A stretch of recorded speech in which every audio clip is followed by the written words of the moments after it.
एक खूबसूरत महिला जो सोशल मीडिया इन्फ्लुएंसर थी, रील्स बनाती थी, उसकी रीलें काफ़ी वायरल होती थी। हरियाणवी और राजस्थानी जो गाने हैं, उनको लेकर के रील बनाती थी। उसकी रीलें काफ़ी पॉपुलर थी, बहुत जल्दी वायरल हुआ करती थी। उसके इंस्टाग्राम पर लगभग 1 लाख से प्लस फॉलोअर थे। इसी वजह से, रील बनाने की वजह से उसके पति को उसके चरित्र पर शक होने लगा। उसको लगा कि शायद इसका कहीं और अफेयर चल रहा है। इसी बात को लेकर दोनों में मनमुटाव शुरू होता है। पत्नी रील बनाने की जो बात है, उसको मना करने, जो पति मना कर रहा था उसको इनकार करती है। वो लगातार रीलें बनाती है। लगातार इनके जो झगड़े हैं बढ़ते रहते हैं, बात आगे बढ़ती रहती है। धीरे धीरे कोर्ट में पति तलाक के लिए अपील कर देता है। इसी दौरान कुछ और संबंध बिगड़ते हैं। तभी अचानक पति उसकी जो नारी कलेक्शन नाम से इस महिला का जो आउटलेट था, जहां महिलाओं के कपड़े वगैरह जो उनके वस्त्र हैं उनको बेचा करती थी, वहां पहुंचता है। दोनों में तू तू मैं होती है, बातचीत होती है। उसके बाद पति सीधे देसी पिस्टल से निकालकर उसके सीने पर फायर झोंकता है और सोशल मीडिया जो इन्फ्लुएंसर है उसकी दर्दनाक मौके पर ही मृत्यु हो जाती है। नमस्कार, मैं हूं शकील कादरी। ये हैरत अंगेज जो वारदात है, दर्दनाक घटना है, राजस्थान प्रदेश के जोधपुर जिले की है। जोधपुर की रहने वाली एक अनामिका बिश्नोई एक खूबसूरत महिला होती है, जो जिनकी लगभग 13 साल पहले बीकानेर निवासी जो पति होते हैं महिराम महिराम बिश्नोई, उनसे उनकी शादी होती है। दोनों के 2 बच्चे होते हैं। एक की उम्र 10 साल, एक की उम्र 12 साल। महिला देखने में काफी खूबसूरत थी, अच्छे परिवार से थी। शुरू से ही उन्होंने आजादी की जो जीवन है उसको जिया था। ससुराल में आने के बाद भी उन्होंने उसको बरकरार रखा। उनके जो 2 भाई थे, दोनों भाइयों की पहले एक कोरोना काल में, एक उससे पहले करंट लगने से दोनों की मृत्यु हो चुकी है। सिर्फ इकलौती परिवार में एक अनामिका बची थी। उनके माता पिता की 3 संतानों में से सिर्फ एक जीवित थी। और ये सोशल मीडिया पर बहुत ज्यादा रीलें बनाया करती थी। हरियाणवी, राजस्थानी जो लोकगीत होते हैं, जो गाने होते हैं, उनमें डांस करके उन गानों पर रीलें बनाकर इनकी जो रीलें हैं बहुत पसंद की जा रही थी। रातों रात इनकी रीलें वायरल होती थी। 1 लाख से प्लस इनके सोशल मीडिया पर जो फॉलोअर हो चुके थे। मौजूदा जब उनकी जो गोली मारकर हत्या की गई, तब उनके लगभग 1,07,000 जो इंस्टाग्राम फॉलोअर हैं मुकम्मल हो चुके थे। अब मैं आपको बता दूं इनकी हत्या क्यों हुई। दरअसल ये जो महिला है, ये काफी खुले विचारों की थी, आजाद ख्यालों की थी। इसीलिए पति के साथ इनकी थोड़ी जो ट्यूनिंग है खराब चल रही थी। शुरुआत में सब कुछ बहुत अच्छे से ठीक ठाक रहा था, मैनेज हो रहा था। लेकिन 3 साल पहले इनको रीले बनाने की ऐसी लत लगी कि अपना काम काज छोड़कर हर वक्त ये रीले बनाती रहती थी। हर वक्त अपनी जो पोजीशन है, जो इनकी जो एक्टिविटी है, उसको सोशल मीडिया पर साझा करती रहती थी। उनकी जो रीलें हैं, इनके जो वीडियोस हैं, रातों रात वायरल हुआ करते थे, काफी पॉपुलर थे। इस दौरान इनकी जो फैन फॉलोइंग है लगातार बढ़ती जा रही थी। इनकी जो प्रसिद्धि है, ख्याति बढ़ती जा रही थी। और यही बात इनके जो पति हैं महिराम बिश्नोई, उनको नागवार गुजर रही थी। वो लगातार उनको मना कर रहे थे, लेकिन जो पत्नी है मान नहीं रही थी। हालांकि जो महिराम है, इनका खुद का बीकानेर में एक मेडिकल स्टोर है, मेडिकल स्टोर चलाते हैं, उसके संचालक हैं। पत्नी यहां तक जो रीले बनाने को लेकर उनका जो गुस्सा है इतना बड़ा, इनकी जो आपसी तकरार है, जो विवाद है, वो इतना बड़ा कि दोनों के बीच में ट्यूनिंग इतनी खराब हो गई कि पति ने कोर्ट में बाकायदा तलाक के लिए अप्लाई कर दिया, अपील कर दी। लेकिन अभी उसका कोई फैसला निकल कर नहीं आया था। उसके बाद ये दोनों लोग हैं, आपसी मनमुटाव के कारण दोनों अलग अलग रहने लगे थे। अलग अलग ये जो अनामिका है, ये अपने मायके लौट आती है जोधपुर। उसके पास एक जगह है फौलादी फलौदी फलौदी आकर एक किराए के मकान में रहकर दोनों बच्चों के साथ रहती हैं। पति बीकानेर में ही अपने मेडिकल स्टोर पर बैठ रहे थे, चला रहे थे। दोनों के बीच बात भी होती थी, कभी कभी मुलाकात भी होती थी, लेकिन काफी लड़ाई वाली इनकी मुलाकातें रहती थी, तंग रहती थी और हाटाक वाली रहती थी। जो पत्नी है अनामिका बिश्नोई लगातार सोशल मीडिया पर अपनी रीलें बना रही थी।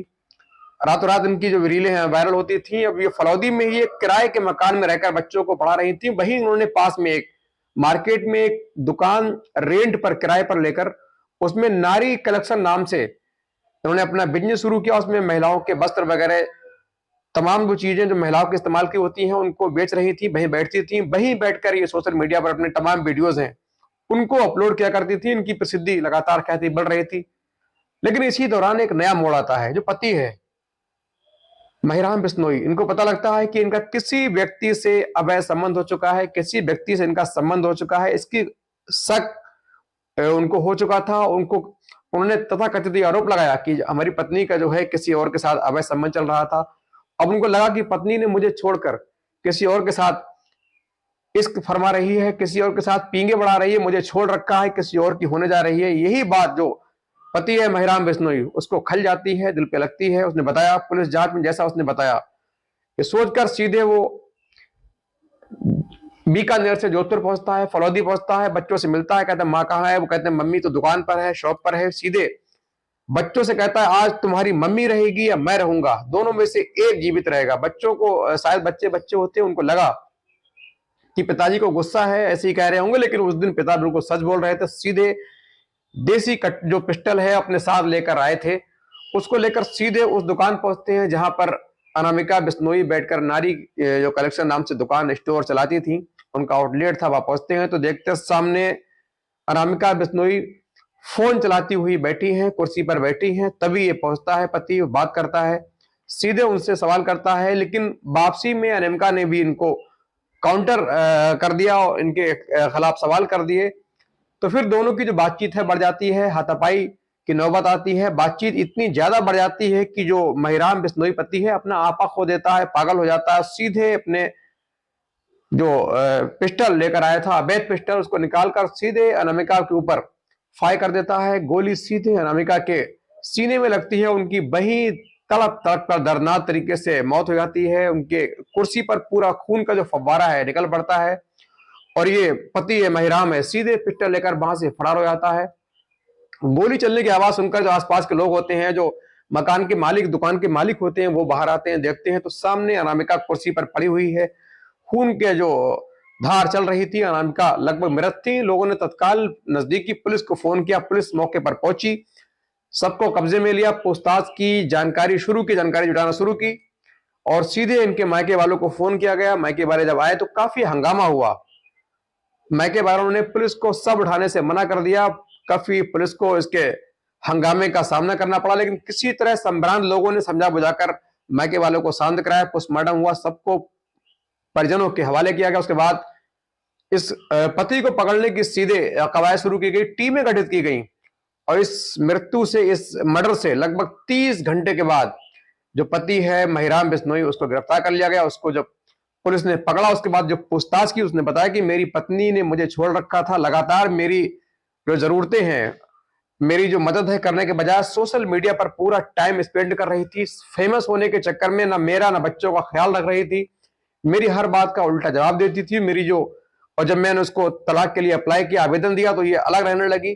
अलग रहकर इसके किसी और व्यक्ति से अवैध संबंध स्थापित हो चुके थे। ये बात मुझे बहुत नागवार गुजरी। पति ने सोचा कि यदि मेरी नहीं है तो फिर किसी की नहीं। यही सोचकर वो सीधे अवैध पिस्टल का इंतजाम करता है। सीधे फलौदी पहुंचता है। फलौदी पहुंचकर बच्चों से बात करता है। बच्चों से कहता है यार तुम्हारी माँ रहेगी या मैं।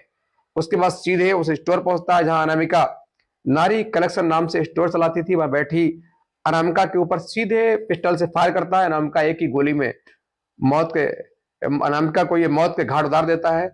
और इस प्रकार इस हंसते खेलते परिवार की जो जिंदगी है तबाह हो जाती है। अब 2 बच्चे बचे हैं, उनकी जिंदगी क्या होगी आप सोच सकते हैं। माँ दुनिया में नहीं रही, पिता यदि कत्ल साबित हुआ तो ताउम्र जेल में रहेगा। ऐसे में उन बच्चों की जिंदगी कैसे सुधरेगी, कैसे बनेगी, एक बहुत बड़ा सवाल है। तो दोस्तों, ऐसी कहानी सुनाने का मतलब सिर्फ ये है कि आप ऐसी जो घटनाएं हैं इनके तक आप ना आने पाए। आप पहले ही सजग रहें, सचेत रहें, जिससे आप और आपका परिवार सुरक्षित रहे, महफूज रहे।